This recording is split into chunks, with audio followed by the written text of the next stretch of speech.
Hi, welcome to our questions of the week. It is that time again. You're joining me here at Glenfall House, and for this week's episode I'm in our library bar. Now if you know our library bar well, if you've ever been here, you can see that behind me is the beautiful bar, but then this way is big windows overlooking the gardens, which are lovely and beautiful, but when you've got glasses on and have a little bit of anti-reflection clothing on, you're getting green things all over my eyes, so I thought I'd just pop the glasses on my head for today's questions of the week. So without any further ado, let's get started. 1, can we find out easily enough who has booked accommodation for our wedding? Now this is a really good question, and a question that we used to get quite a lot actually. So what we actually did was we created something called our event management system. Having Dave, our co-owner, as a techie guru really helped with this, because he was actually able to write this system specifically for Glenfall House. Now every wedding that books with us, you actually get sent an email with a login that automatically logs you into this whole EMS, this event management system, so you can actually go on there, you can see lots and lots of information. Specifically in answer to the question that I had this week, you can see anyone who's booked any accommodation, so it all comes in as a linked booking. You can see various other things on there, from the contact details we have for you, and you can actually change them directly on there. If you move address or you change numbers, you can change that. You can see everything there that we have specifically related to the event detail. So for example, the timings that we have, or the drinks, or the food that you've ordered. So a whole picture of your event, the wedding from start to finish, everything that's happening to do with us is all on there for you to see as well.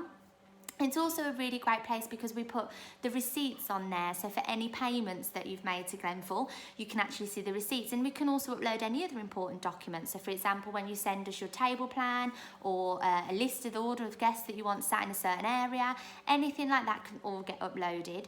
It also lets you know when your next payment's due, how much is outstanding, and it gives you a breakdown as well of everything that you're left to pay for and everything that you've already paid for. So it's a really good all-in-one place. You can't give this access to anybody else, it's only for yourselves to use, so it's only an internal system for the couples to use and for us to use. And then really cleverly right at the bottom there's a little messaging system as well, so if you decide that you want to send us a message, you can use that, so literally everything can be all in one place for you. And so to go back to the original question, has a whole section on there for link bookings, and as I said, we used to get it quite a lot, which is actually why Dave decided to create this and write this system for us, and it's really helped. We get really good feedback. Couples love being able to go on, see what payments they've got, see when they're due, see exactly what's on there, and then obviously they have the timeline of the day as well, everything we've discussed, so that if you need to send it to suppliers or anything like that, it's all in one place for you. So yeah, in a short answer, there is a way of finding out without having to call the office if you don't want to. Question 2, this is a really good question, but should we have live music or a DJ? Now, this is a completely subjective answer because it depends what you prefer. In my experience, there's certain types of music and certain genres of music that lend themselves better to a DJ, and there's certain types of music and certain genres of music that lend themselves better to live performers or a band, for example. Specifically jazz. If you want to have jazz, then live music is really nice for jazz music. Anything like that, blues, or if you want like string quartets or anything, you know, so it really does depend on the type of music that you're having. If you're really into R&B, dance, house music, then it might be a DJ. And if you really want the golden oldies as well at the wedding or event or party, then you may prefer a DJ. There's different considerations. A DJ can sometimes be cheaper, especially if you go down the route of a band or, you know, a musical ensemble that has more than one performer. They can tend to add up and tend to be a little bit more expensive than a DJ, so that's one thing for you to consider. The other thing to consider is no matter what you go for, whether it's a live DJ, a band, a musician, a singer, a performer, anything like that, you need to really get on well with them. This is really important because at the end of the day, they have quite a big say in the ambience of your overall wedding, especially if it's for the evening entertainment.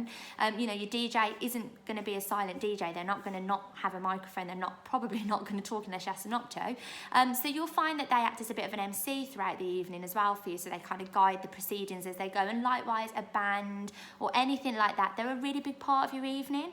So no matter what you decide to go down, I would definitely say make sure you gel with them as a couple, make sure you like them, make sure you like the style, and make sure you book them nice and early because bands especially tend to get quite fully booked. So yeah, book nice and early, but different things to consider as to whether you want a DJ or live music.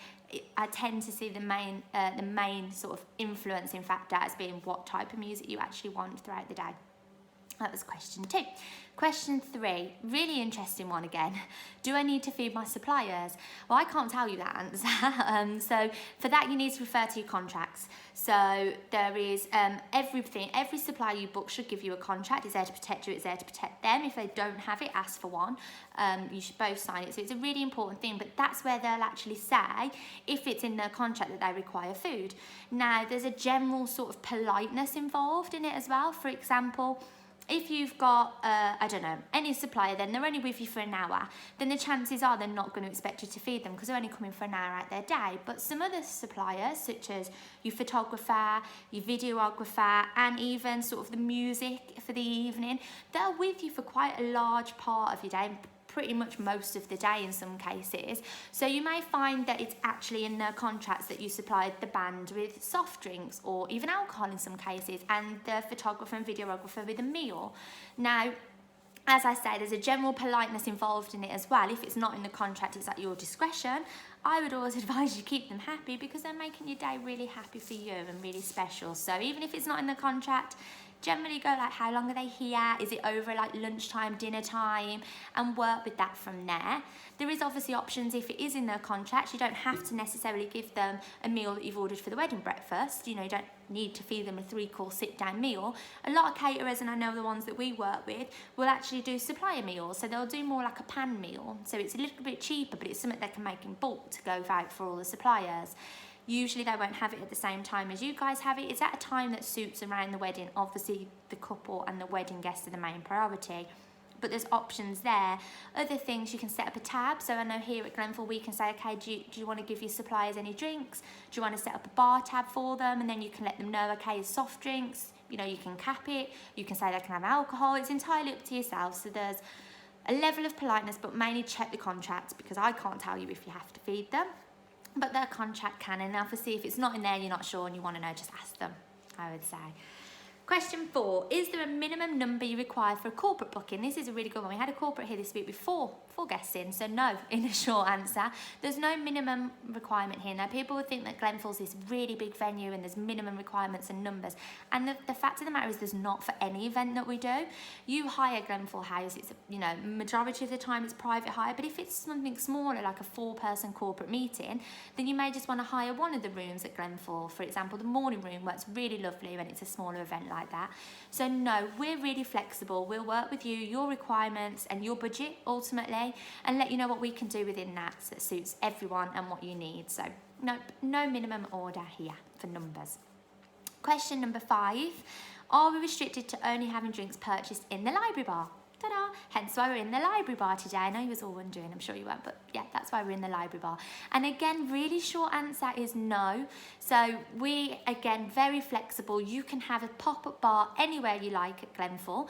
If you haven't seen it, we've got this lovely, beautiful wooden bar. It's on our pictures as well, a little bit further back if you go through the Instagram feed or the Facebook feed. And we can put that in the garden. So quite popular is the alcove. Again, if you're not familiar with Glenfall, that's the ceremony area down at the bottom on the middle terrace, and it's actually got a covered alcove, or sometimes referred to as the cave by the registrars. So we've had a gym bar in there, we've had cocktail bars. So the short answer is no, you're not restricted, but if you wanted to know some other alternatives, you can have something in the Glen, maybe for an evening, or even if you just want an overspill bottle bar or anything like that. Cocktail bars. So yeah, we can set you up a pop-up bar anywhere you like that works with you. And if you're not sure where it might work nice, then speak to your event coordinator, whether it's a corporate, a party, a wedding, a celebration of life, anything at all. We can work with you to decide where you'd like an additional bar that isn't in the library bar. The library bar's pretty beautiful, isn't it? So yeah, depends on what you want and what you need. That was all the questions for this week, and I can see I'm running it just under 10 minutes, so I'm happy. Yay! Thank you for tuning in. As always, like, comment, share. I really appreciate your feedback. Special shout out to Dimitri at Chase Lane Fireworks, telling me that everyone's really enjoying it there. So yeah, if you have anything at all, equally, let me know if you're finding any of the specific topics interesting, you want me to elaborate. I can only do these if you guys keep asking us questions. So until next Wednesday, where hopefully it's drier because we're desperate to go and film outside now. I was all set this morning, going outside, and then it started raining when I got here. So yeah, anything at all, just let me know. And until next week, guys, bye.